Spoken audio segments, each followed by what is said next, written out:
जय हिंद दोस्तों। आज के इस वीडियो में गुणनखंड करना सीखेंगे। तो चलिए वीडियो को शुरुआत करते हैं। तो देखिए दोस्तों, सवाल है 3x² - 3x + 10। तो दोस्तों ये एक द्विघात बहुपद है, इसका हमें गुणनखंड करना है। ठीक, तो देखिए गुणनखंड करने के लिए दिए हुए बहुपद के प्रथम पद और अंतिम पद में गुना किया जाता है सबसे पहले। ठीक, तो देखिए प्रथम पद क्या है 3x² और अंतिम पद 10 है। तो प्रथम पद में x² है, तो x² के साथ जो गुणा में रहता है उसको अंतिम पद से गुणा किया जाता है। ठीक, तो देखिए कितना है, x² के साथ गुणा में कितना है 3 है, तो 3 गुणे अंतिम पद, तो अंतिम पद कितना है 10 है। ठीक, तो देखिए x² के साथ जो रहता है गुना में उसको और अंतिम पद में गुना किया जाता है सबसे पहले। तो ठीक, तो गुना करेंगे तो कितना मिलेगा 30 मिलेगा। 3 दहा के 30। ठीक, अब दोस्तों इसके बाद वाली जो प्रक्रिया है वह थोड़ा मुश्किल है, उसको समझना बेहद ज़रूरी है क्योंकि उसमें लोग फंस जाते हैं। ठीक, तो इसलिए आप बिल्कुल ध्यान से देखिए। तो देखिए इसके बाद वाली प्रक्रिया में दोस्तों हमें दो ऐसी संख्याओं का चुनाव करना होता है कि उसको गुना करें तो 30 मिल जाए और जोड़े या घटाए तो ये बीच वाला पद मिल जाए, यानी -13 मिल जाए। ठीक, तो देखिए यहाँ पे दो स्थिति उत्पन्न हो रहा है। एक में गुना करें तो मिलना चाहिए 30, यानी देखिए अंतिम पद और प्रथम पद में गुना करने पर जो मिलता है, ठीक, तो उसको प्राप्त होना चाहिए पहली स्थिति में, यानी गुना करने पर 30 मिलना चाहिए। और दूसरी स्थिति में जोड़े या घटाए तो ये बीच वाला पद मिलना चाहिए -13।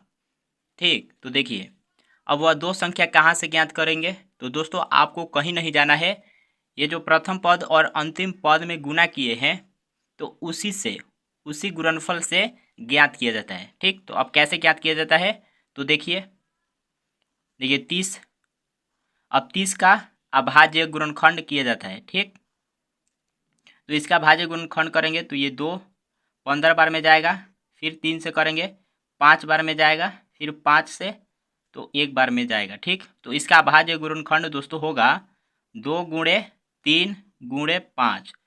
अब दोस्तों एक संख्या हम 2 ले लेते हैं और दूसरी संख्या 3 बचे 15। ठीक, तो दो संख्या मिल गया। अब इस दो संख्या को लेकर इन दोनों स्थितियों में रखना होता है। ठीक, अब रख कर देखा जाता है कि फॉलो हो रहा है कि नहीं। तो देखिए पहली स्थिति कि गुना करने पर 30 मिलना चाहिए। तो देखिए अगर हम 2 गुणे 15 कर देते हैं तो कितना दोस्तों 30 मिल रहा है। ठीक, अब कह रहा है देखिए पहला स्थिति गुना करने की है, तो गुना करने पर मिल रहा है 30, यानी इस पर लागू हो रहा है। दूसरी स्थिति में जोड़ना या घटाना है। तो देखिए दोस्तों अगर हम इसको जोड़ते हैं, एक संख्या 2 और दूसरा 15, तो 2 15 जोड़ते हैं तो कितना मिलता है दोस्तों 17। ठीक, लेकिन हमको चाहिए -13।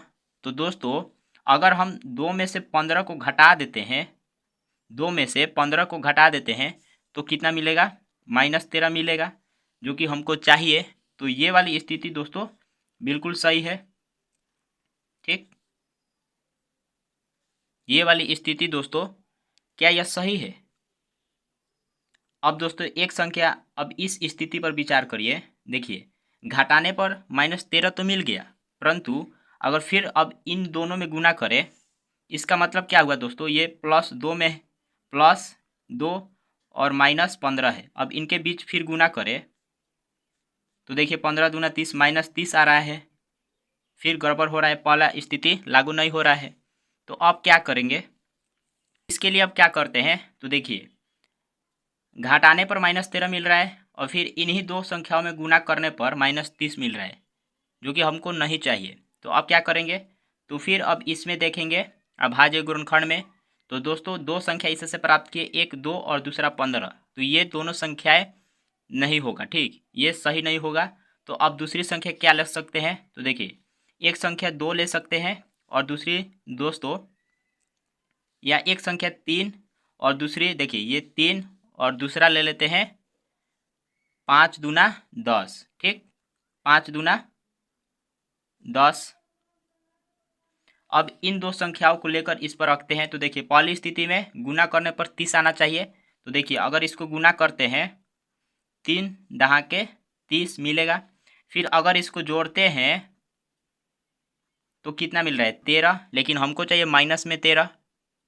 तो अब क्या करेंगे, अगर घटाते भी हैं 3 माइनस 10 तो कितना मिल रहा है -7, लेकिन हमको चाहिए माइनस में 13। तो अब क्या करेंगे, तो देखिए चिन्ह बदल देंगे, संख्या यही रहेगा 3 और 10, ठीक, संख्या क्या रहेगा, संख्या 3 और 10 ही रहेगा, केवल इसका चिन्ह बदल देंगे। तो दोस्तों अगर हम इसका चिन्ह बदल देते हैं, अगर 3 को माइनस कर देते हैं और 10 को भी माइनस कर देते हैं, तो देखिए गुना करने पर क्या मिलेगा, प्लस में 30 जो कि हमको चाहिए, ठीक, और जोड़ते हैं, अगर इसको हम जोड़ देते हैं, देखिए -3 प्लस -10, अगर इसको हम जोड़ते हैं तो देखिए -3 माइनस प्लस माइनस और फिर ये 10 कितना हो गया, अगर इसको करेंगे सॉल्व तो ये होगा -13, तो मिल रहा है, देखिए तो ये वाली स्थिति दोस्तों सही है, ठीक, तो इसको लेकर बनाएंगे। तो चलिए अब देखिए दोस्तों, -13 के जगह पर हम लिख सकते हैं -3 -10, ठीक, तब इस सवाल में देखिए ये -13 है, तो इसके जगह पर हम लिख सकते हैं -3 -10। तो अब चलिए इसको करते हैं, तो देखिए अब आपको ध्यान रखना है कि ये जो प्रथम पद और अंतिम पद है वह बिल्कुल वैसा ही रहेगा, ठीक, उसको उसमें कोई परिवर्तन नहीं करना है। तो देखिए 3x² माइनस, ये देखिए -13 के जगह पर -3 -10 लिख सकते हैं, यहाँ पे लिखेंगे -3 -10।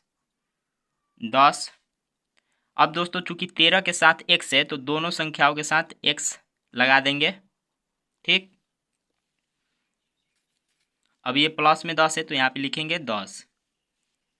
अब इसके बाद क्या किया जाता है दोस्तों, इसके बाद पेयर बना दिया जाता है 2 2 का, देखिए 4 पद हो गया, 1 2 3 4, तो 2 2 का पेयर बना दिया जाता है।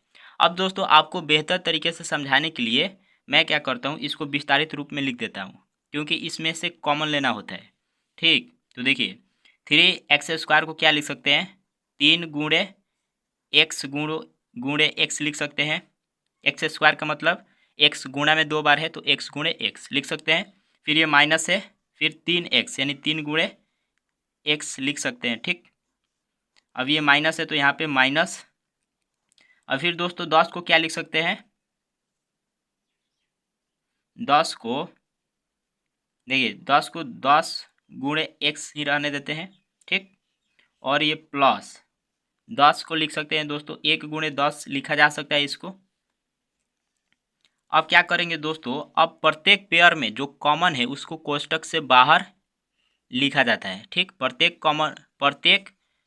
कोष्टक में या प्रत्येक पेयर में जो कॉमन होता है उसको कोष्टक से बाहर लिखते हैं। तो देखिए इसमें क्या कॉमन है, देखिए इसमें 3 है और इसमें भी 3 है, तो 1 और 3 क्या है कॉमन है, तो उसको कोष्टक से बाहर लिख देंगे। फिर देखिए इसमें x है, इसमें 2x है और इसमें 1 x है, यानी दोनों में 1 x कॉमन है तो उसको भी बाहर निकाल देंगे। अब क्या रह गया दोस्तों, 3 गुणे x, अब इसमें से 3x कॉमन ले लिए तो अब केवल x बचेगा, तो यहाँ पे लिखेंगे x, फिर माइनस, अब देखिए 3x को बाहर कर दिए तो क्या बचेगा, 1 है ना बचेगा, तो 1, अब फिर ये माइनस तो यहाँ पे माइनस, अब देखिए इसमें 10 है और इसमें भी 10 है तो इसको कॉमन ले लेंगे, और देखिए 10 कॉमन ले लिए इसमें से तो क्या रह गया x। फिर अब देखिए यहाँ पे प्लस नहीं लिखेंगे क्योंकि माइनस प्लस होता है माइनस, तो यहाँ पे माइनस, फिर अब इसमें से 10 बाहर निकाल दिए तो क्या बचेगा 1, यहाँ पे लिखेंगे 1। अब इसके बाद इसको और इसको एक साथ लिखा जाता है, लिखेंगे 3x - 10, अब दोस्तों ये ध्यान से देखिए, दोनों कोष्टक के अंदर जो हमें प्राप्त हुआ है दोनों समान है और समान होना चाहिए। ठीक, अगर समान नहीं आता है तो इसका मतलब कि हम गलत बनाए हैं।